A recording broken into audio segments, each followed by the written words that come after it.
próximo lunes 19 de septiembre, México cumplirá el doloroso 20º aniversario de una de las tragedias naturales más devastadoras de toda nuestra historia. El terremoto del 85 ocurrió hace 20 años. Sin embargo, hoy comprobaremos por la voz de aquellos personajes del espectáculo, la televisión y la radio, quienes lo sufrieron en carne propia, que el recuerdo, a través de su relato, sigue siendo tan vivo y doloroso como si hubiera sido ayer. Estas son las historias engarzadas del terremoto de 1985.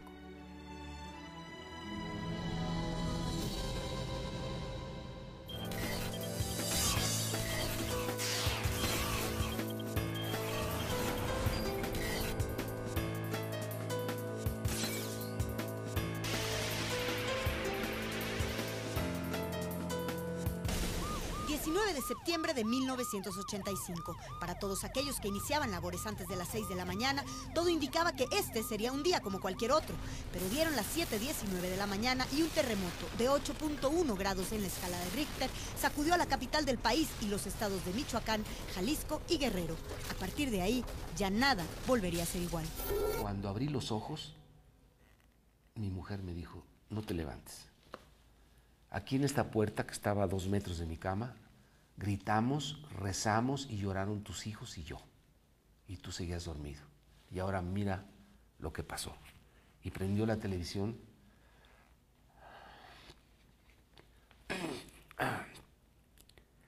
Y empecé a ver muchas cosas muy tristes.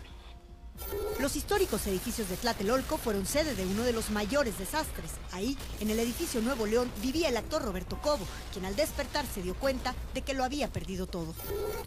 De repente sentí que las paredes se tronaban. Volteo a ver y cuando volteo a ver, donde era mi ventana ya no era ventana. Y volteo y veo otra vez que se rompe otra pared. Y entonces sentí algo que se me cayó encima. Cuando de repente, yo no sé cómo, veo que el piso se abre. Y ya me sentí mal. Empecé a gritar. Empecé a rezar.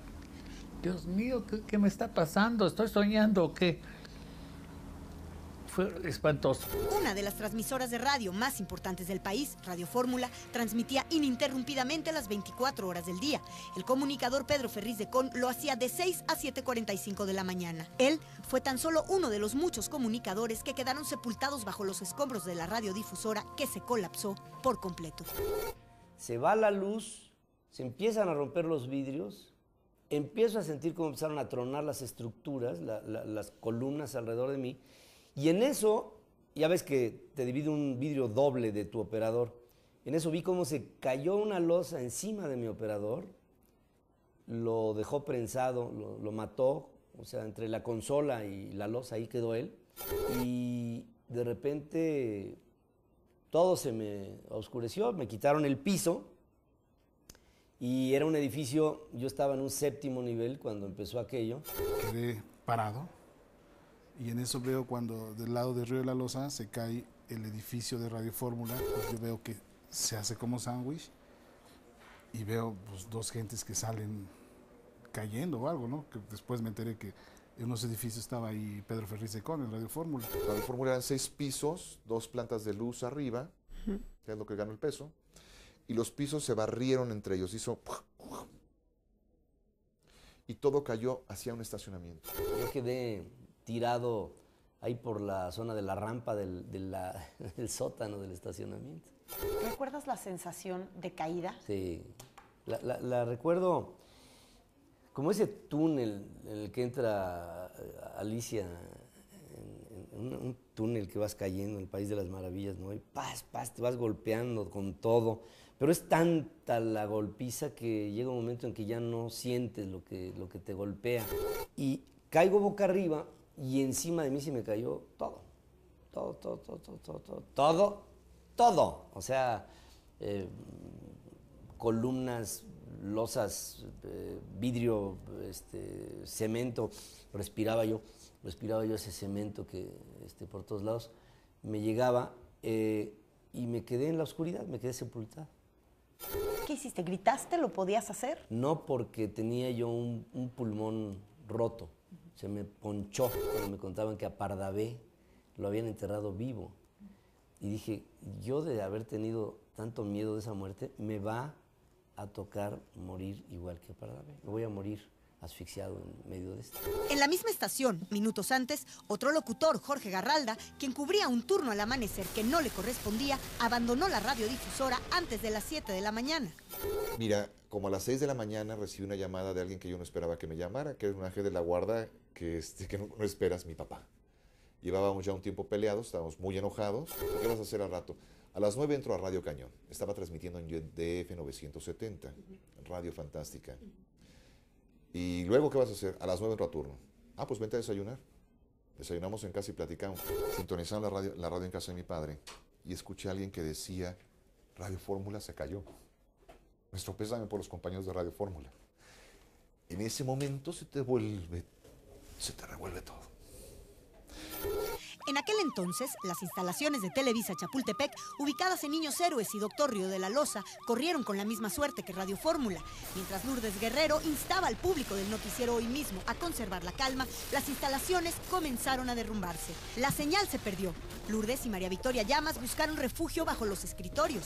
Los estudios A, B, C, J, I y H, así como las oficinas administrativas, las salas de video y el máster de los canales 5 y 9, se vinieron abajo. Lourdes Guerrero le estaba transmitiendo el noticiero de Memo Ochoa, que no estaba en México, y ella salió corriendo en un corte comercial buscando una salida hacia la parte donde estaba el Cisne, el restaurante, y se dio cuenta que ella no estaba.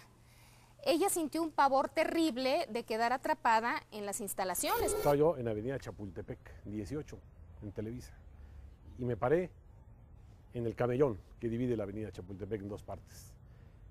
Me disponía a echar la mirada hacia arriba para ver la antena cómo se movía y no llegué a verla, porque en el momento que me disponía a levantar la mirada, el edificio de 5 pisos donde estaban mis compañeros se derrumbó verticalmente, instantáneamente, como un sólido. Ni se imagina usted qué fue lo que hice. Salté al cofre de un carro estacionado. En ese momento me envolvió una nube de polvo muy, muy densa. Cerré los ojos y respiré a través de la corbata. Tal vez estuve ahí 1 minuto, tal vez un poco más. Abrí los ojos y pensé, esto es una película, no puede ser cierto. Cuando yo llego a la parte para donde estaba el estudio B, yo veo salir como con un costal de harina, así que te he dicho a Lourdes Guerrero y María Victoria Llamas. Y de ahí le digo, vénganse para acá porque esto me late que se vaya a caer, vénganse para acá. Y no acabé de decir eso cuando se cayó el canijo edificio y nos arrastró como buenos, unos 20 metros del aire, nos aventó para adentro. De ahí pues ya empezamos a gritar y a pedir auxilio. Le digo, agárrense de aquí, estaba una imagen de la Virgen ahí, de la Virgen de Guadalupe. Le digo, agárrense de aquí, ahorita vengo, voy por las personas que están allá adentro porque pues no vemos nada, está todo oscuro, está feo. Y olía mucho a gas. Me tocó ver a 6 compañeros cargando a otro compañero que estaba casi completo, le faltaba de la espinilla para abajo. Imagínense desangrándose con esa... Mientras todo eso sucedía desde su casa, el director general de noticieros de Televisa no lograba comunicación con sus oficinas y apenas intuía la magnitud de la tragedia. Jacobo Zabludovsky. Puse la televisión para ver qué había pasado. Ninguno de los canales estaba al aire. Se me hizo muy raro, pero pensé que tal vez era algún desperfecto en la zona.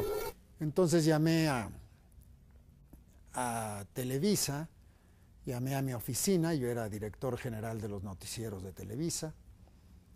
No contestaba el teléfono, era imposible porque había guardias día y noche. Los demás teléfonos de Televisa no funcionaban o estaban ocupados.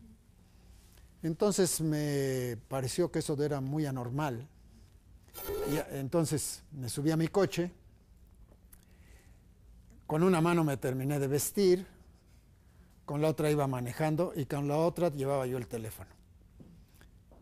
Tenía yo ese día 3 manos. Cuando dejó de temblar, gran parte del centro de la Ciudad de México estaba en ruinas.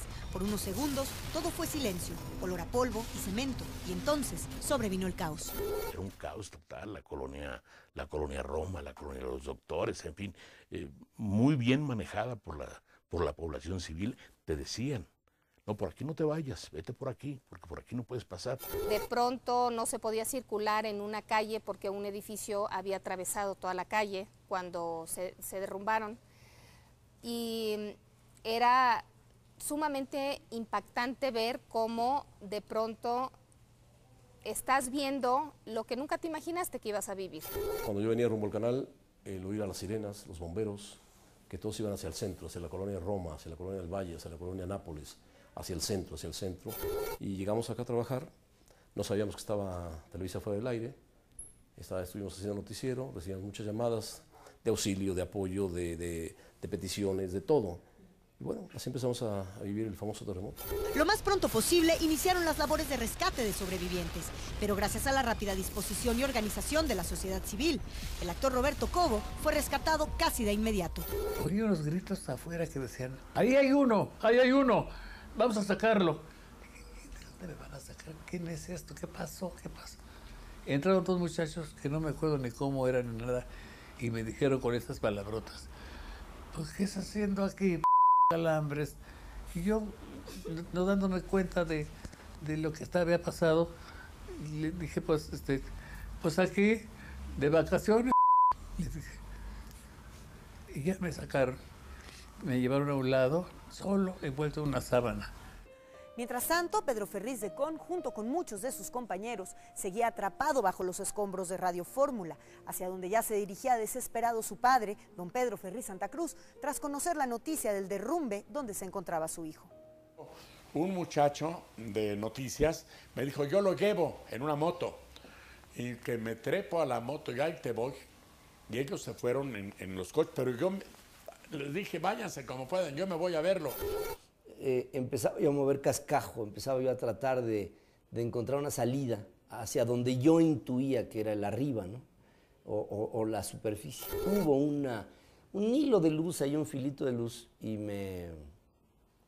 alguien me vio.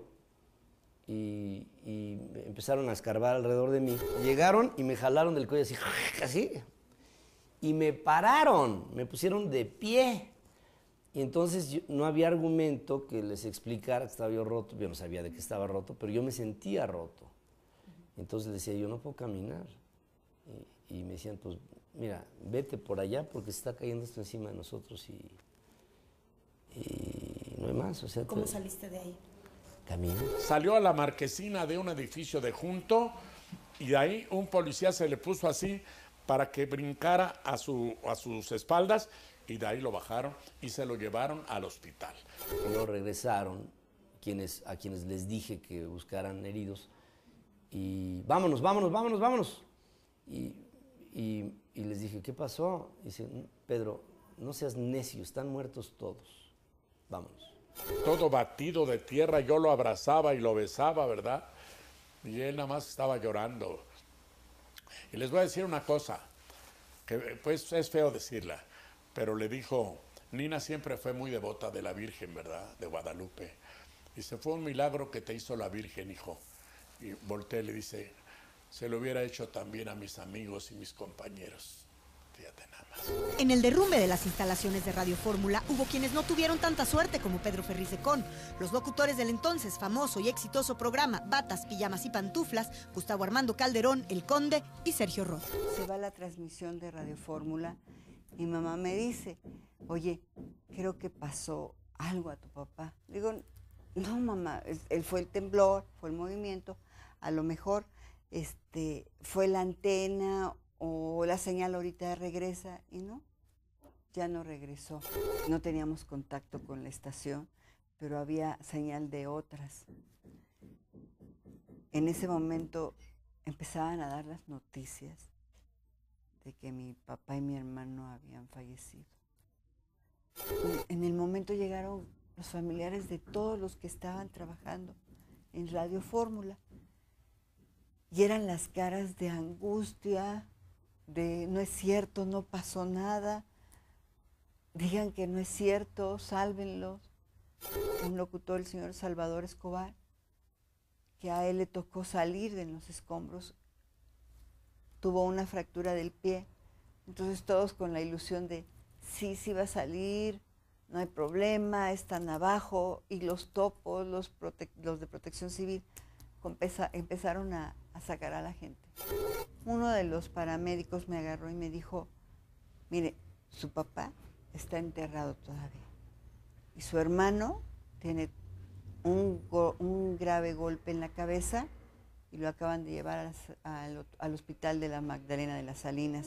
Mientras tanto, eran los propios colaboradores de Radio Fórmula, entre ellos Jorge Garralda, quienes buscaban desesperadamente entre los escombros, encontrando los cuerpos sin vida de sus compañeros. Cuando nos metimos, el mecánico de Gustavo Calderón Millán me dijo, estás parado sobre alguien. A raíz de esa frase todavía me suena mucho que estás parado sobre alguien. Cuando volteé vi los pants y las pompas de alguien. Y saqué a un ser humano de la tierra. Yo revisaba y decía, ¿quién es?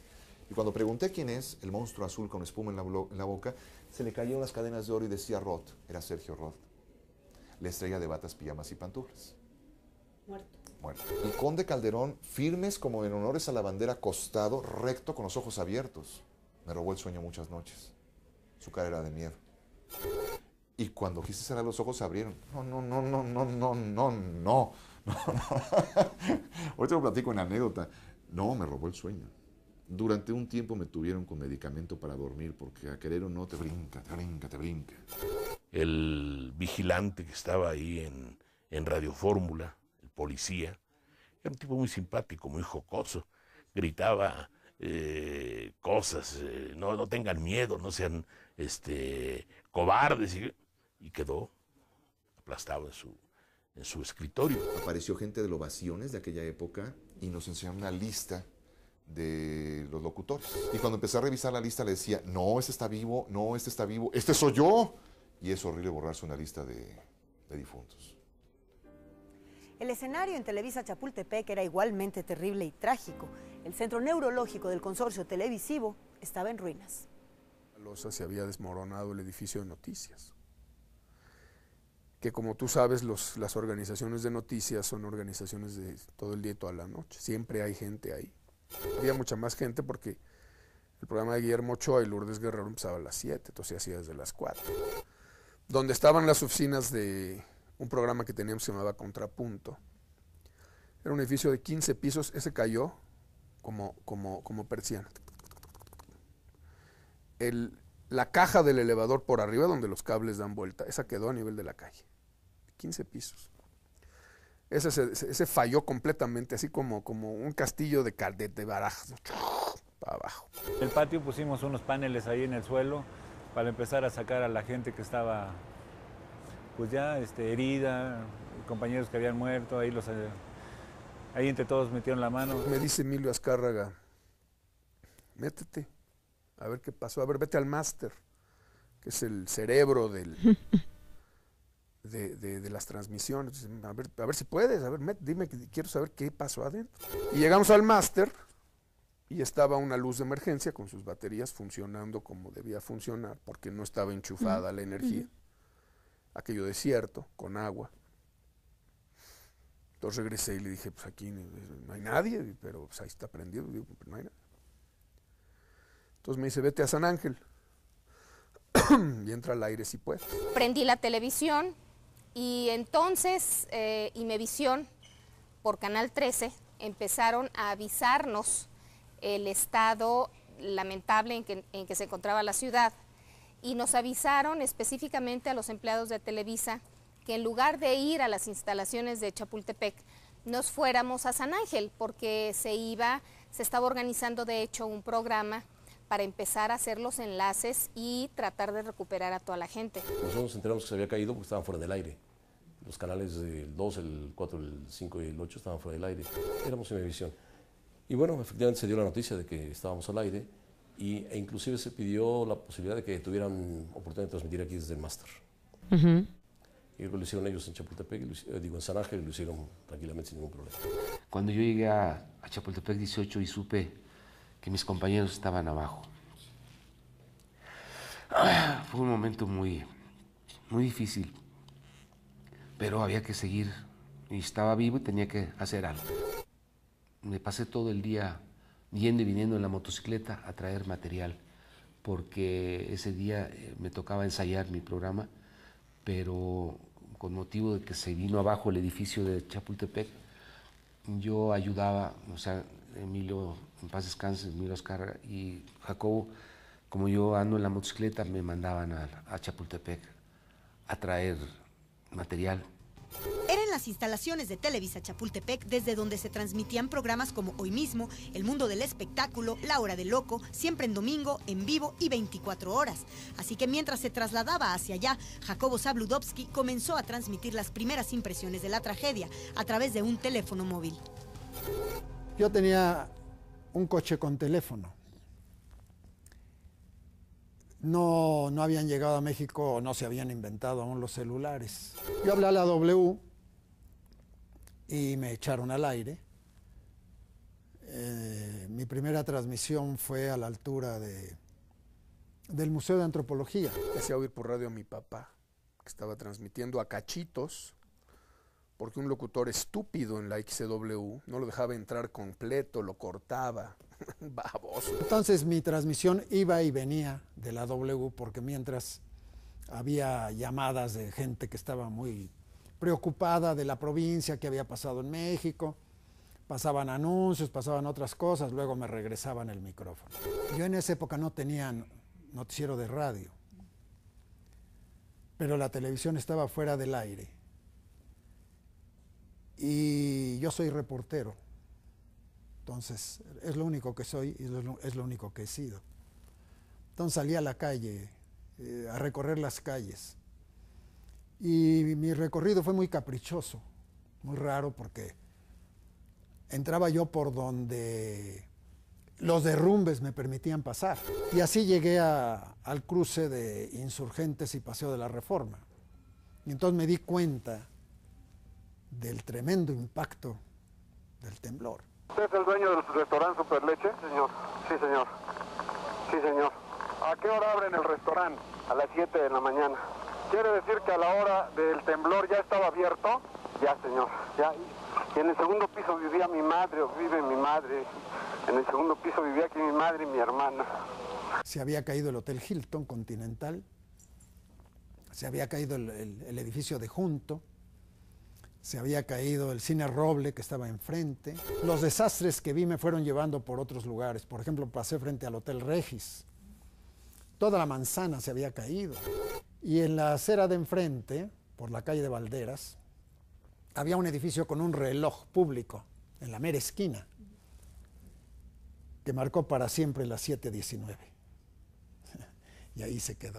En lo que iba narrando, sí, en 2 o 3 ocasiones se le quebró la voz. Cuando llegué a Televisa y vi que se había derrumbado el edificio de 6 pisos donde hacíamos los noticieros, yo sabía quiénes estaban ahí,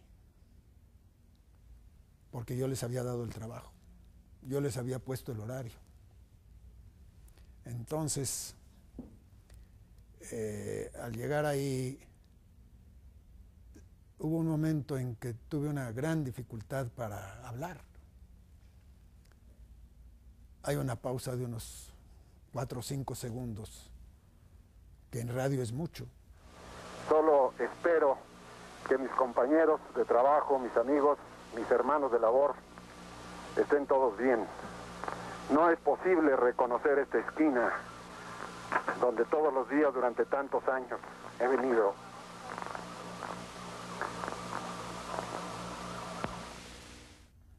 Hasta que me dominé, consideré que hay un tiempo para trabajar y un tiempo para llorar, y era el momento de trabajar, y seguí. Al regresar, en medio del espectáculo, también se vistió de luto. En el medio del espectáculo fueron muchos los que perdieron familia, amigos o compañeros de trabajo en esta terrible tragedia. Pero una imagen que en aquella época llamó particularmente la atención fue ver al gran tenor español Plácido Domingo cubierto en polvo, levantando piedras y losas en los edificios de Tlatelolco en busca de su familia.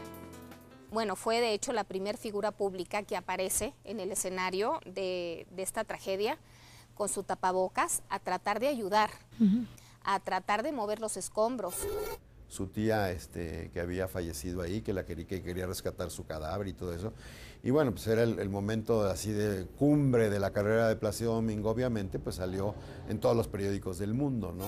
Y él fue la cabeza de un movimiento muy importante donde logró recabar mucho dinero para levantar viviendas, porque de pronto una comunidad como la de Tlatelolco se quedó prácticamente en la calle. Asimismo, el rock nacional también se vistió de luto al conocerse la noticia de que uno de sus exponentes, Rodrigo, había perdido la vida en el derrumbe de los edificios de Tlatelolco. Pues me entero que se había muerto Rodrigo, que una semana antes habíamos estado presentando un libro de Víctor Roura.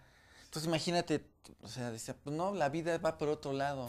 Sin embargo, ante el dolor y la desesperación, la sociedad mexicana se solidarizó creando un ambiente de apoyo y lucha incomparables en la historia de nuestra nación.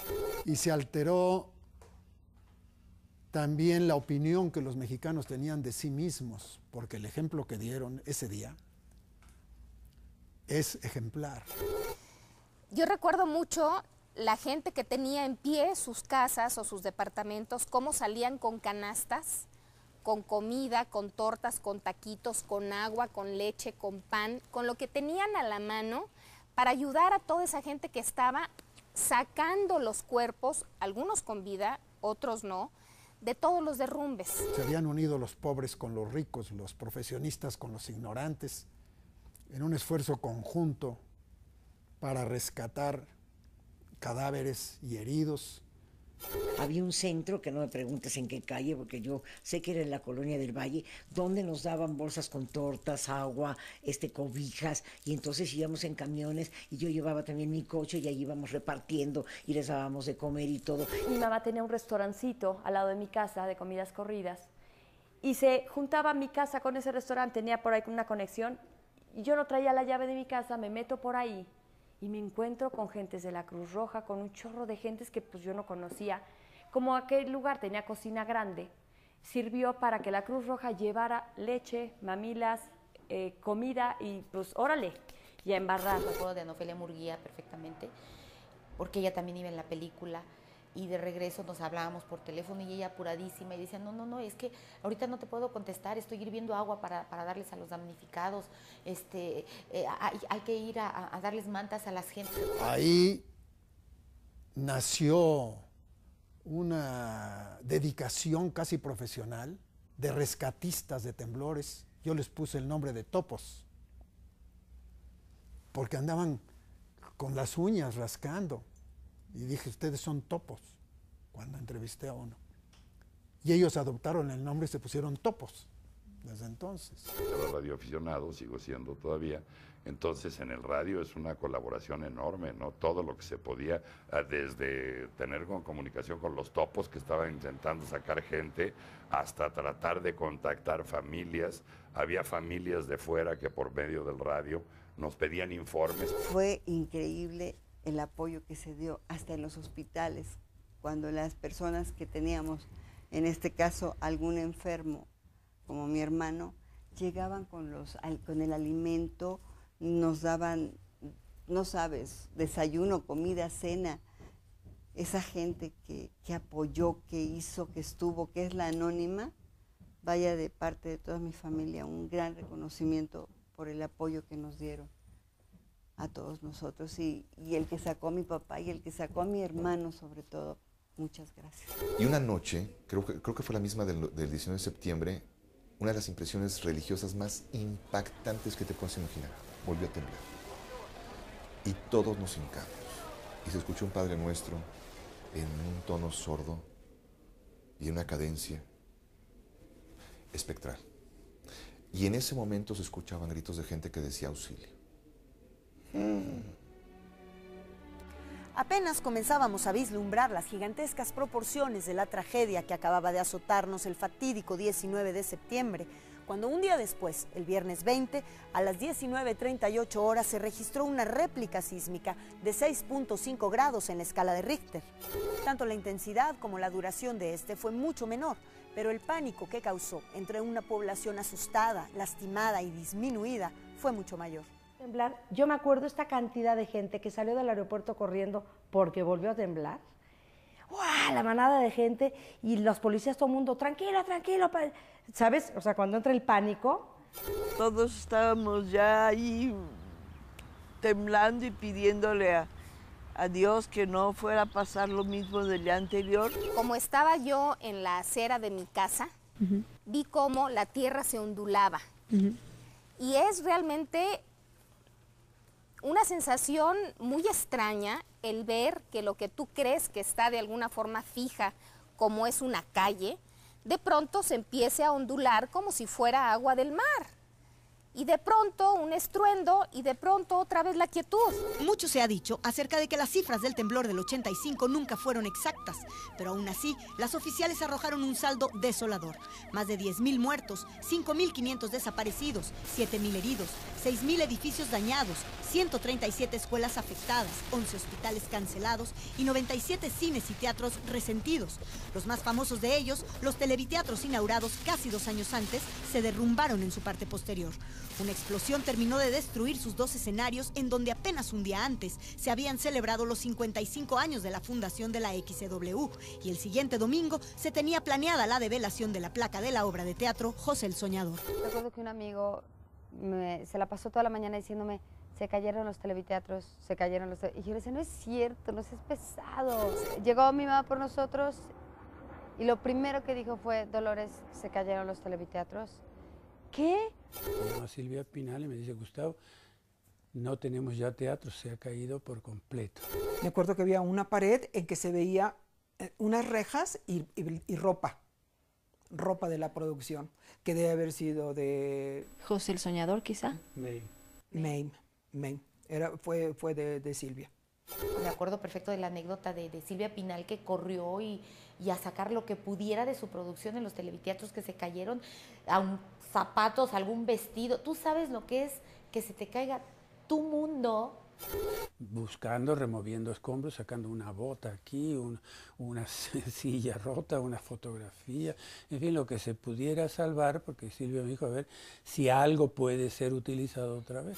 La señora Julissa, esa tarde lo único que había rescatado era una silla, la silla del faraón, porque cuentan, no sé, pero cuentan que ella se metió a ver qué podía sacar del teatro, qué podía rescatar. Yo me enteré de que los telones se quemaron, estos telones que eran maravillosos, bordados, divinos, que la señora Rita Macedo, que en paz descanse, había hecho. Todo se quemó, todo se quedó ahí.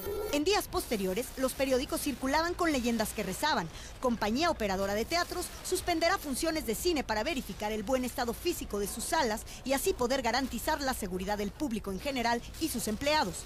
Martín Guevara corrió la cortina metálica del Teatro Jorge Negrete al detectar cuarteaduras. Los empresarios de cabaret suspendieron labores. El show no podía continuar. Muchos cines se cuartearon. Muchas salas de cinematográficas se cuartearon. Se cuarteó el Cine Roble, se cuarteó, creo que el Latino. Afectó a los para ir a ver las películas. Y recibí de inmediato la llamada del productor que me dijo: maestro Kleiner, nuestro teatro está circuncidado por una zona catastrófica. Como usted comprenderá, se suspenden las representaciones. Yo de inmediato le pregunté: ¿puedo ir a rescatar mis pertenencias? Y él me respondió: no, maestro, no se puede transitar por esta zona. Fue también muy angustiante porque nosotros vivimos de esto y nos quedamos sin nada por completo, sin nada. Porque además, dime, ¿con qué dinero iba a ir la gente al teatro? Si lo que teníamos era que ayudar a los desvalidos, con lo que pudiéramos. Claro. Entonces sí tardó en volver a tomar su ritmo el ambiente artístico. No, se paró todo. Lo único que había era televisión, ¿no? En ese momento. Luego regresamos a la normalidad de las transmisiones.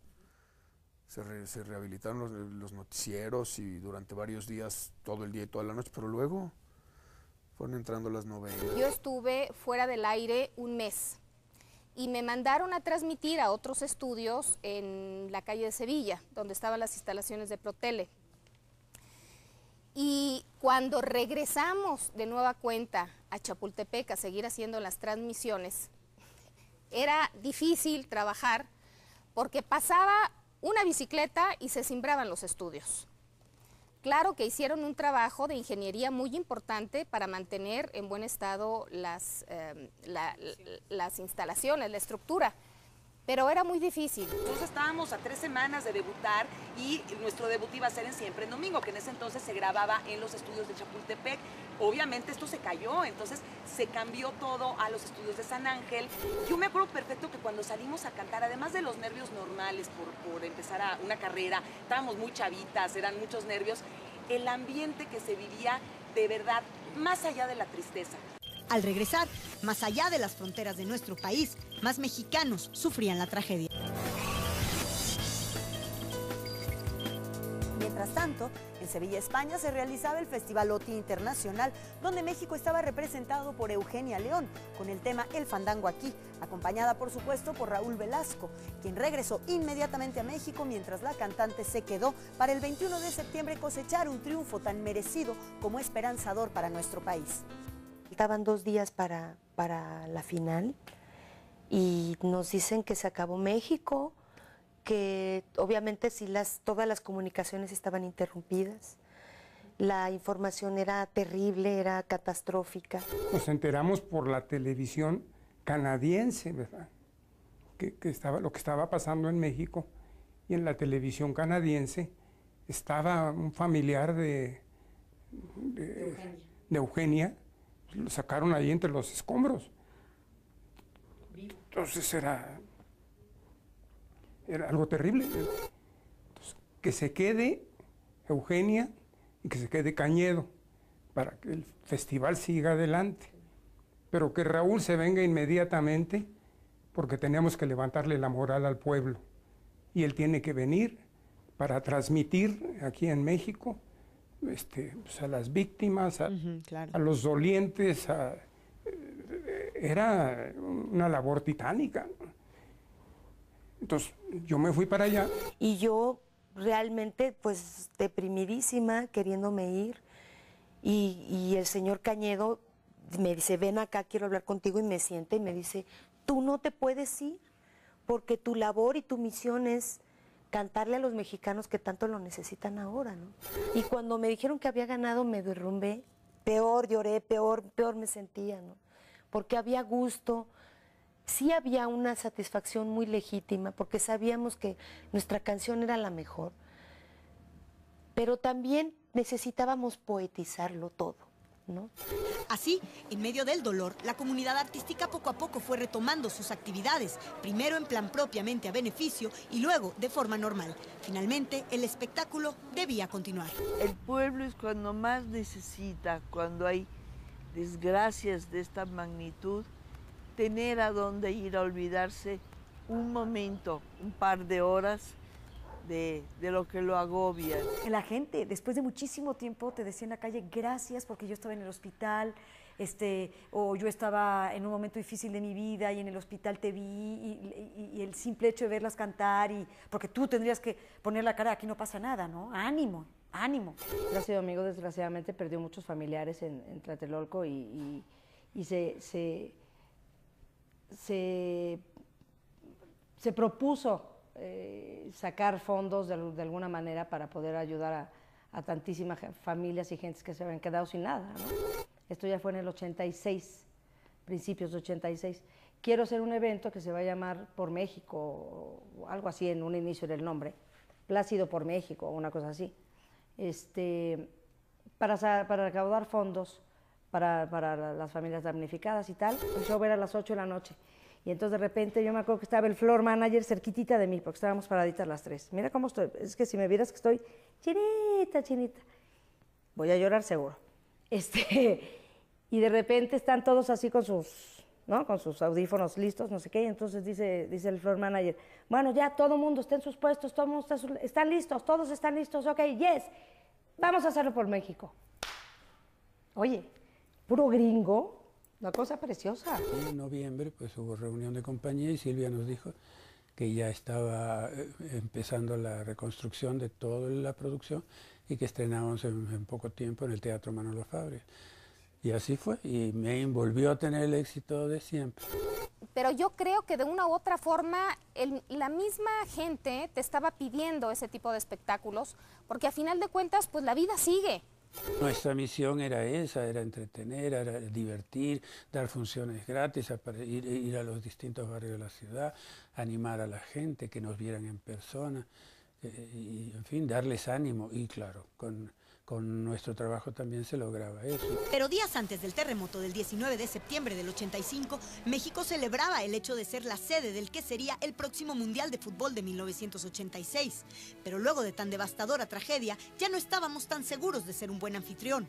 Había imposibilidad para circular por el centro de la capital, cientos de fugas de gas, edificios derrumbados, miles de damnificados, pérdidas económicas por más de 50,000 millones de pesos y sobre todo 17 millones de habitantes tremendamente sensibles e irritados. Y mientras los estadios de fútbol estaban a la espera de dar cobijo a la algarabía y la fiesta, había otros recintos deportivos aún llenos de dolor y desesperanza. A mí lo que más me impresionó fue ver el parque de béisbol en Cuauhtémoc y Viaducto, que ahora ya es un centro comercial, convertido en morgue, miles de cuerpos, ahí. Las bolsas, eso fue espantoso, y ahí el olor. Sí, entramos a ese estadio. ¿Te gusta que habríamos unas 1,000 personas, 1,000 cadáveres? ¿Y qué se siente enfrentarse a la Horrible, muerte de esa manera? Horrible, terrible. Estaban todos envueltos en sacos, esos con cierres, y tenían cal al lado para evitar que los gusanos aparecieran muy rápido, porque era pasto lo que había ahí. Pues ahí estaban esperando a que fueran reconocidos. Ante situaciones como esta, la ciudadanía comenzó a manifestar un profundo reclamo a las autoridades por su lenta respuesta a los hechos e ineficaz apoyo. Lo que hubo fue una gran solidaridad espontánea, por encima, al margen y antes de que actuara el gobierno en todas sus ramas de la intervención en los desastres.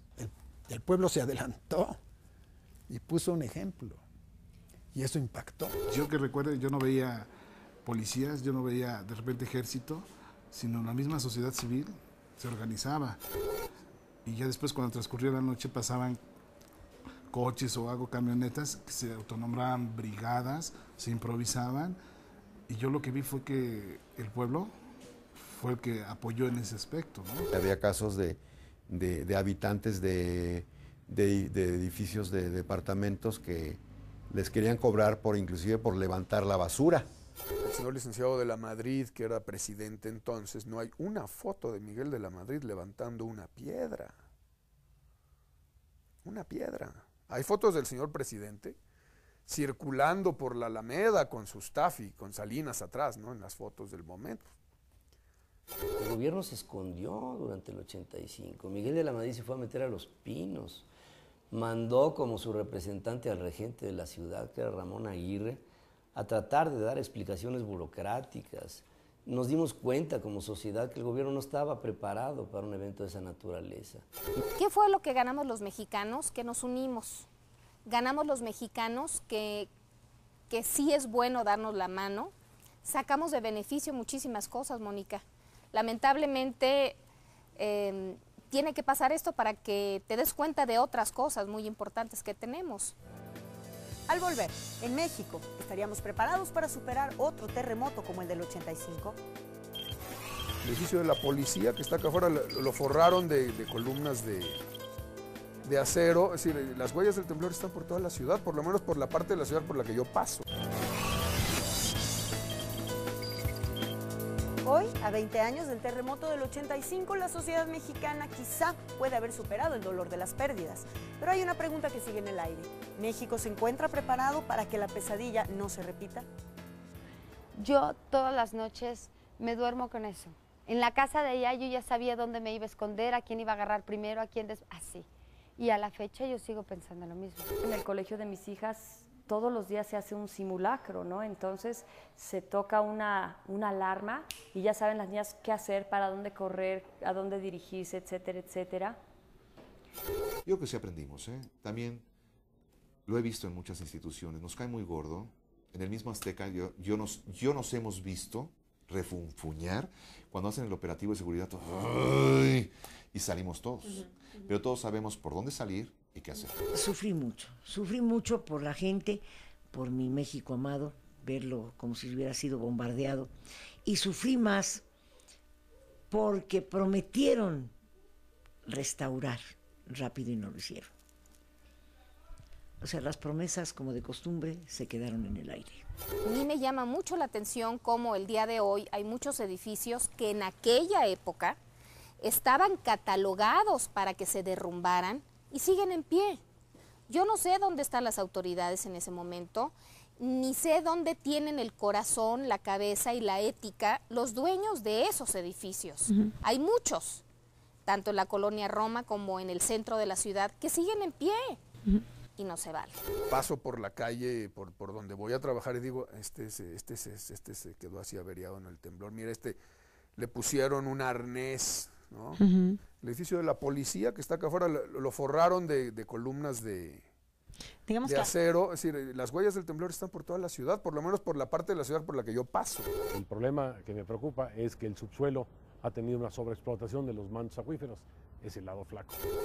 El día de mañana, ante un sismo que se nos presentará, obviamente, yo quisiera que hubiera una plaquita afuera de cada edificio revisado que dijera, este edificio está libre de corrupción.